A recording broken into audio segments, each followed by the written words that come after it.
guys, welcome back to the Ebike Nut. And what have I been up to this week? Well, first of all I want to have a quick little update from the Glentress trip. Absolutely awesome day out, guys, absolutely brilliant. Thank you very much for you guys who turned up.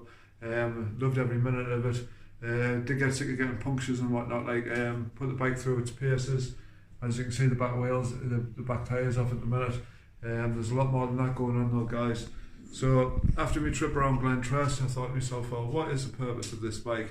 It wasn't really a mountain bike. It stood out like a sore thumb. To be honest, I just felt like a bit of a twat. So blasted around Glentress. Yes, I've proved that it goes around Glentress. I've proved that it goes around the mountains. I've proved that I've given it a hard life, basically. And to get a massive puncture at the top of Glentress absolutely annihilated my inner tube. When I'm getting the bike home, I've looked at the tyre and I've noticed the tyre's got a little split in it because the wheel has nipped the tyre and the inner tube so much it's actually split the tyre as well. Considering these are 120s threads per square inch, they should never have split. I certainly wouldn't have expected them to split.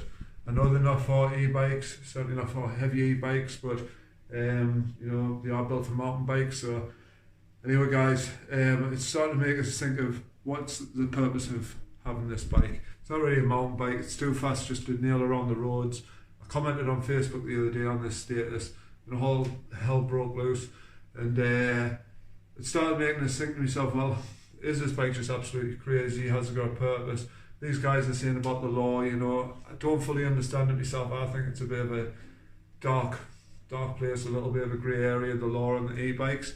I had a good few people comment the other day saying, well, you know, anything over the 250 watt, even 500 is too powerful, insurance, tax, test.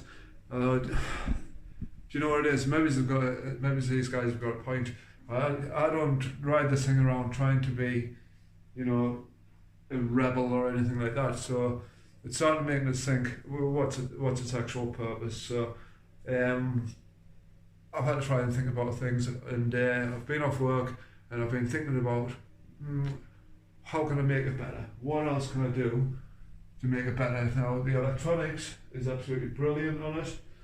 I'm quite happy with the build on it, but how much better would it be if I 100% built a new frame from scratch?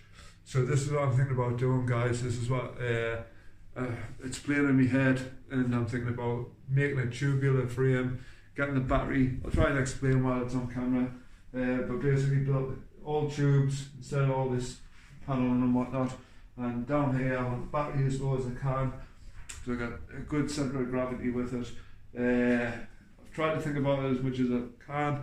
I've actually got an accurate drawing of it because I've sat down and I've really thought about this, guys. I know I just look like an idiot, but sometimes when I sit down and work things out, this idea is absolutely brilliant. So much so, I've got a bit of an update. So Glentress buckled my wheel. Wasn't just a puncture, it wasn't just a hole in the inner tube. My tyres and my wheels, I can't deny it, I've gotten it wrong. I did do it originally to make it look like a mountain bike, or make it more legal. That's what my idea was. But in all honesty, as I've learned, that these wheels could not handle going around big mountains like Glentress, getting hard abuse. You know, so I bought the best tyres, I bought what I thought was the best wheels, and they're just not good enough. So guys, I've been seriously thinking, and I want to show you these. Welcome to the world, guys. I've bought some new wheels, or some new rims. They are 17-inch, and I don't know how well you can see, it's rolling off the table at the minute, but this thing here has got like a double wall, 36 hole, which is the same as what my hub is.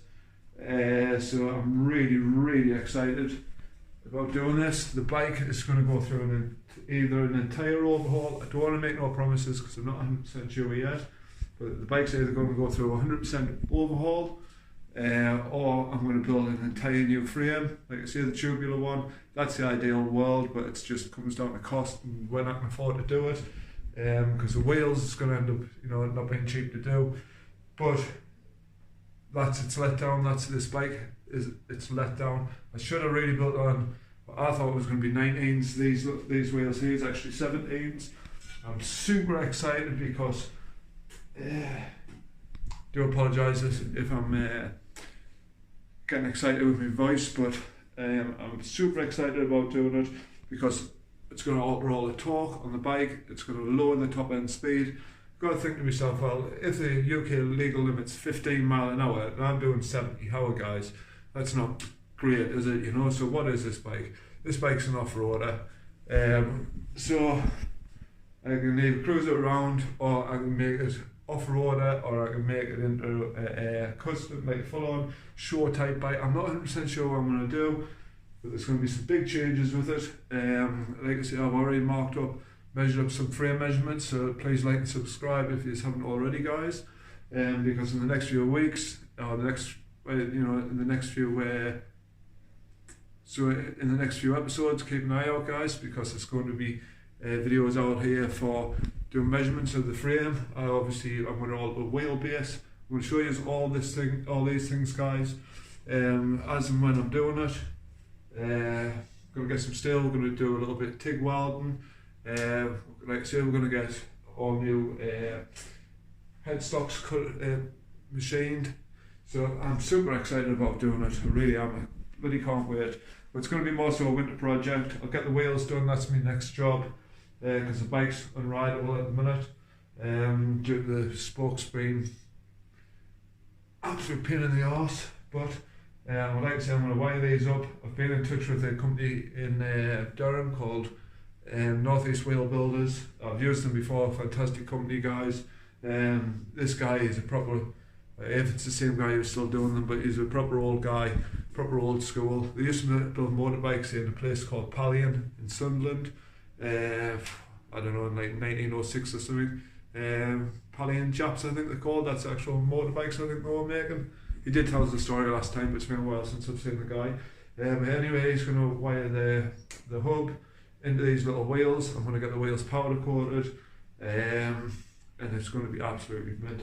So yeah, plenty things going on, guys. If you can, remember, please like and subscribe, and let's see what happens in the future. Thanks for watching, guys, and I'll see you next week.